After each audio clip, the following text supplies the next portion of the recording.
Welcome to Sports Biz with LD. I'm your host, Larry Davis, brought to you by the Daily Blue. We're going to get right into it with All-Star Weekend upon us, and it's going to be played right here at Madison Square Garden. Earlier in the week, a huge fan of the Knicks sent an email to Mr. Dolan, the owner, chairman, CEO, any other words you want to describe him. He is the head guy at Madison Square Garden. I'm going to read you the comments of this particular super fan, because I would say he's a super fan. He's a fan of the Knicks for his whole life. And then we're going to read you the comments that Mr. Dolan emailed back to this gentleman. And we're fortunate to have the gentleman on the phone. So as soon as we do all that, I will bring Mr. Irving Bierman on the phone. So let's get right to what Mr. Bierman's email was. He wrote, "At one stage, I thought you did a wonderful thing when you acquired," and he wrote in capitals, "everything from your dad. However, since then it has been all downhill. You're working with Isaiah Thomas and everything else regarding with the Knicks. Bringing on Phil Jackson was a positive beginning. But lowballing Steve Kerr was a disgrace to the Knicks. The bottom line is that you merely continue to interfere with the franchise." He wrote that, gets through to Mr. Dolan, and we'll ask him how he got this email through to Mr. Dolan. Here was the response from Mr. Dolan. "You are a sad person. Why would anybody write such a hateful letter? I am just guessing, and I'll bet your life is a mess, and you're a hateful mess. What have you done that anyone would consider positive or nice? I am betting nothing. In fact, I'll bet you're a negative force in everyone who comes in contact with you. You most likely have made your family miserable. Alcoholic, maybe. I just celebrated my 21st year of sobriety. You should try it. Maybe it will help you become a person that folks would like to have around. In the meantime, start rooting for the Nets because the Knicks don't want you." And that is the president and CEO and owner of Madison Square Garden, the Knicks, talking to a customer, a fan. Fortunate to have that fan on the phone. Irving Bierman, welcome to Sports Biz with LD. Thank you very much. Pleasure to have you. So, Irving, when you got that email back from Mr. Dolan, my first thought would be, were you surprised that he responded? Absolutely flabbergasted. And then when you read the email, you had to be horrified by what he wrote. Well, no, it just demonstrated to me that it just reinforced everything that I felt about what he has done since 1999 with the Knicks. I mean, what he said now had absolutely nothing in the universe to do with what I had said in my letter. I mean, it was analogous to my going to the supermarket to buy a quart of milk, and I came home with a candy bar. I mean, A has nothing to do with B. Correct. And then him calling you an alcoholic. I mean, how does that make you feel? It cracked me up. I'm 73 years of age.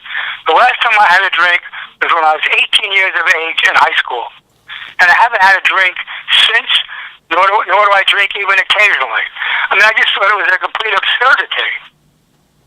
Right, and then he says that whoever you're around, you probably make them feel terrible. I mean, where does he come to attack you and your family like that, and friends? I mean, it's just so low class. Well, listen, that's a question you have to ask Mr. Dolan. I mean, honestly, I came on as an enthusiastic fan of the New York Knickerbockers. And I said what I had to say, and I guess he said what he had to say. And unfortunately, they were just incongruous with each other. You know, and that's all I can say. I have no really comment on any words or any implications that he had indicated. And since this has gone viral, I mean, it pretty much went all over the country. Have anyone from the Knicks, maybe Barry Watkins, who's the PR guy from the Knicks, has anyone from the Knickerbockers reached out to you since this thing went almost worldwide? Absolutely, unequivocally, no. So no one is trying to do anything for you after his comments were made. And then Adam Silver, the commissioner. I would presume that when you put your head in the sand, it's very difficult to come up for air. And to me, that's where they are. I mean, I'm not sure why they have not, reached out in any way, shape, or form. But no one has. Absolutely not. So then also, I saw that Adam Silver, the new commissioner, took over for David Stern probably almost a year ago, was on the David Letterman show. And besides being on David Letterman, he made a comment. And his comment pretty much was, one New Yorker emailing back another New Yorker. Like, he made it seem like, even though we're taught two wrongs don't make a right, but he was like, it's okay that Jim Dolan did that. I found that terrible. I thought Adam Silver should have definitely fined or did something to Mr. Dolan. Well, next question. Make a presumption that your boss said something that you didn't approve of. What would you do with it? I mean, because basically Adam Silver does not. He works for maybe 20 plus NBA owners, and getting several millions of dollars a year. Who is he responsible to? Them, not the fans. Which is sad to say. Yeah. Bottom line, it seems that these owners fail to understand that the people, the fans, built up their franchises. I mean, all over the country, there's people very similar to me who feel the same way about their particular team, and they have the audacity to talk money at the expense of the fans who made the franchise. Right, who made the franchise, and he hires Phil Jackson, which I know everybody loved the hiring Phil Jackson, and was sitting here at the All-Star break, and the Knicks have 10 wins, the worst record in the NBA, and probably will go down as the worst record, and you've been watching the Knicks for over 60 years in Knickerbocker history. Absolutely, yes. Look, I'll tell you, when Jackson played with the Knicks, his reference was Action Jackson. He was a very tenacious defensive ball player. And he usually played, guarded their center. And, I mean, he just gave his all. And he was really an integral part of the team. And although he may have lacked talent in the classical sense, he was very talented in terms of holding the opponent, from doing what had to be done. And Holtzman did a great job with him. But the issue is that he built up two franchises in Chicago and L.A. And fortunately or unfortunately, he had outstanding talent at both places. But bottom line, Chicago was nothing, until Jordan had Pippen. I mean, you just can't do things, with one player to take on the universe. And the same thing happened out in L.A. I mean, the issue is in any sport, particularly something called a team, T-E-A-M, sport, right, which is something I'm not sure if the fans in 2015 know what I'm talking about team basketball. But the bottom line is, pick and rolls and boxing out, those are basic basketball moves. And those are the things which contributed to making the NBA what it is today. And it just seems to have been forgotten all along. Earlier I was speaking to your daughter, who told me that she lives in Mr. Dolan's neighborhood. So let me ask you a question. If you were over and you saw your daughter, and you and your daughter went to the store and saw Mr. Dolan, what would you say to him? Hello. That's all I would say. I mean, I have nothing. I mean, it's in no way this incident personalized in any way, shape, or form. Quite frankly, I really wouldn't know who he is, unless someone points him out to me. Number one. Number two, I'm going to the store as a human being. I have to buy a quart of milk or a bagel or whatever you have to buy, and that's what I'm going to the store for. I'm not going to the store to meet people, or even on a chance meeting. But, the idea is there's something called professionalism. And above all, that's who I am. And if I knew who was Dolan, hello, Mr. Dolan. Enjoy yourself. Goodbye. Wow, that's interesting. How did you get his email address? I've been in the computer industry my whole life. It's on the sales side. It's just called being tenacious. I mean, that's all I can say. I mean, it's nothing magical. I just had to do what I have done my whole life. So being tenacious, like a New Yorker, you sent the email, he sends a tenacious email back, and you being the kind of man you are, that if you saw him or emailed you back, you're cool, you would shake his hand because he had his opinion and you had yours. Absolutely. No, absolutely true. I mean, I have no ill will, ill feelings, no anything, towards him. I do to the Knicks, to the franchise. I mean, how somebody can take 1 or 2% of his wealth is tied up on the Knicks. So that means you ignore it. I mean, then sell it. Get rid of the team. Give it back to somebody who loves it. I mean, a fan is a fanatic. I mean, you truly love the Knickerbockers. The fans truly feel the same way. I mean, it's not for corporate America. You can't spend several $1 million to put up skyboxes and renovate the garden so your friends can come in and pay, or large organizations can pay millions of dollars to have season tickets with season box seats. I mean, at the expense of the fan. Who goes to games? The fans don't go to games. Without MSG, I mean, as a fan, I mean, who can watch the games? You're right. You're right. Well, Irving Bierman, thank you very much for calling in to Sports Biz with LD. I really appreciate it. You're a mensch, man. I don't know. Most people, if they got that email back, would be all over Mr. Dolan and really want to go back after him. And you're not. You sent it as a fan. He sent it back, and you're okay with it. You just want the Knicks to be great. I really appreciate you calling in. It's my pleasure. Thank you. Hey, thanks an awful lot. All right, take care, Larry. You too. Thank you, Irving. You're welcome. Bye. Very interesting take. I mean, most people aren't like that. Most people, especially New Yorkers, want to go back at him. This gentleman is like, that's okay. You can email me that back, and I'm okay with it. I think the other problem with the Garden is, it doesn't matter how bad the Knicks are or if the Rangers stink. These teams can stink because you're in the 212 area code. That Madison Square Garden is going to print money no matter what. Unfortunately, the regular people like him and me and everyone out there, we can't afford the tickets, and if we can't afford the tickets, we're going to one game.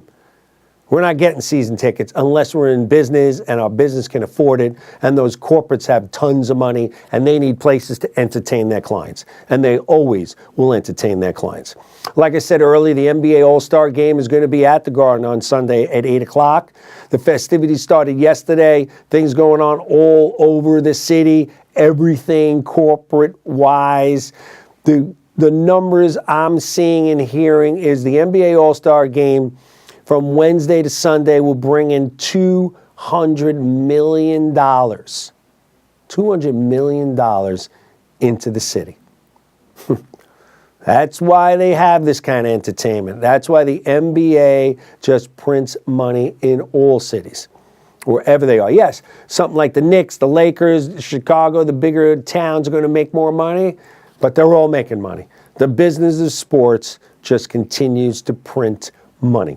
The Barclays Center is going to have the slam dunk competition and the Legends games and the rookie games and all the other cool stuff.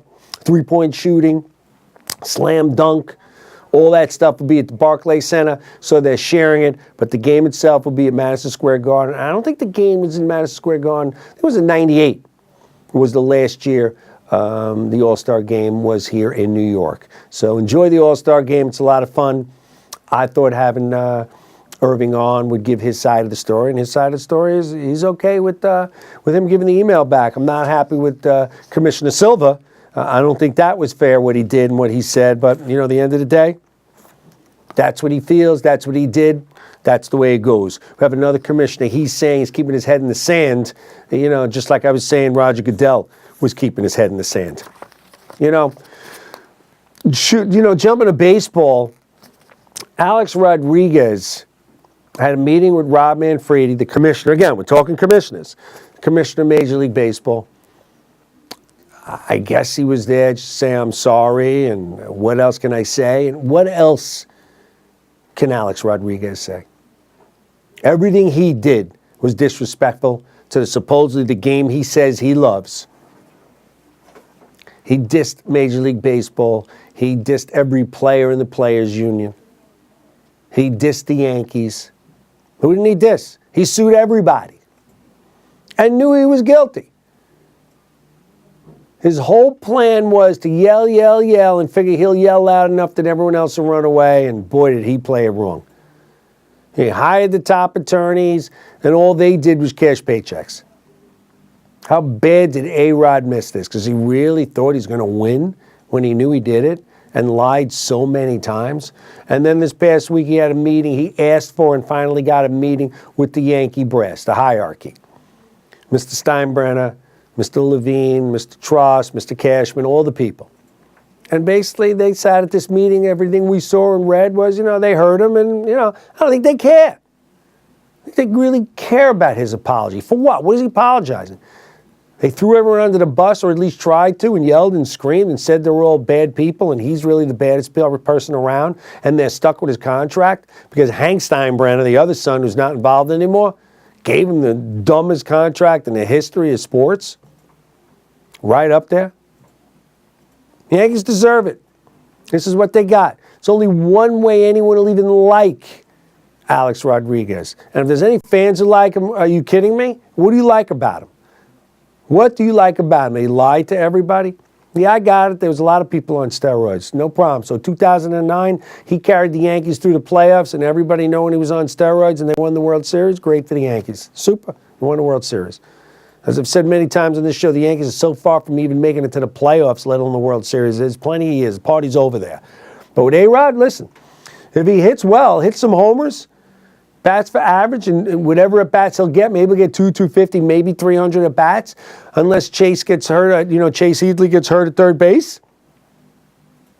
He gets some time there. I don't know if they're going to play him at first. It's the only way A-Rod, anyone, any Yankee fan, anyone in the hierarchy is going to really care about Alex Rodriguez, is if he plays well. I want to end the show with a gentleman that I knew and met. I had gone to the Michael Jordan basketball camp, and a gentleman named Dean Smith was there. Passed away at 83 on February 7th, 3 weeks short of his 84th birthday. 879 wins. Was the most all time until Bob Knight, and just last week, Coach K, had 1,000 wins. He's number one. But Dean Smith was the man. Coached many NBA players, including Michael Jordan, Sam Perkins, James Worthy, Kenny Smith. The list goes on and on. Two-time NCAA champion, 1982 and 1993. I met him at the Michael Jordan basketball camp. The man could have been nicer. I mean, who am I? I'm just one of the 100 campers who were there. Came up to me. We spoke. At the dinner, sat with me, talked to me, always cordial. Hey, Larry, how you doing? How's your game? And then on the final day, there's a Sunday breakfast where they hand out the awards.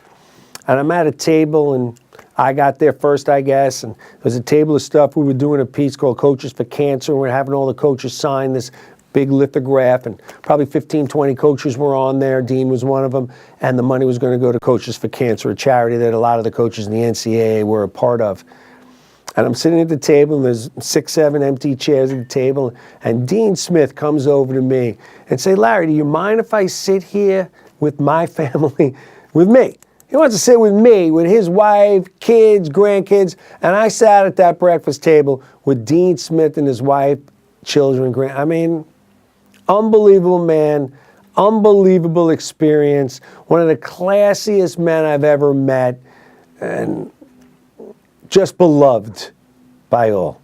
Dean Smith, 83 years old, another one that, like Billy Smith would say, only the good die young, because 83 to me is very young. That's our show for this week. I'm Larry Davis, and this is Sports Biz with LD.